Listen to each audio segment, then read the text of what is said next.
Кеше Қазақстанның оңтүстігінен Ақордаға барып әділдік іздеген марқұм қаңтаршылардың туыстарының әр қайсысына 77 мың теңгеден айыппұл салынды.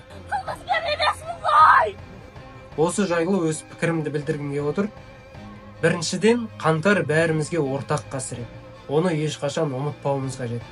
Халықаралық сарапшылардың қатысуымен әділ тергеу өтіп, қаңтардың шындығы ашылып, кінәлілер жазаланып, саяси баға берілмегенше, қаңтар қасіреті азаматтық қоғамның күн тәртібінде тұратын бірінші мәселе болу керек.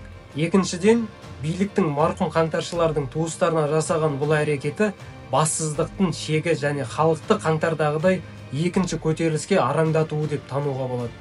Қаңтарда билік өзінің араңдатушылары арқылы қаланың астан-кестенін шығарып, бейбіт халықта қырып, марқұмдарды көрінен қазып алып, аруақтарын соттайды екен, тірі қалғандарды әбден азаптап өлтіріп, одан тірі қалғандарды түрмеге тығады екен.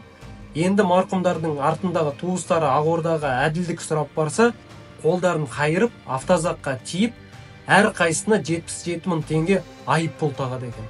Бұл мемлекеттік террор.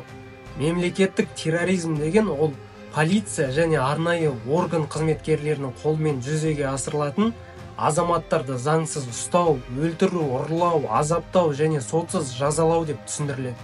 Сондықтан бұны мемлекеттің өз халқына жасаған террорлық актісі деп бағалау керек. Қаңтарда шыққан бейбіт халық барлығымызға ортақ мәселені көтеріп, билікке талабымызды жеткізу үшін шықты. Ал ол билік сол бейбіт халықты қырып салды. Сондықтан қаңтар қырғынына саяси баға беріліп, Тоқаевтан бастап барлық кінәлілер жазаланбайынша, қаңтар қасіреті азаматтық қоғамның күн тәртібінде тұратын бірінші мәселе болу керек.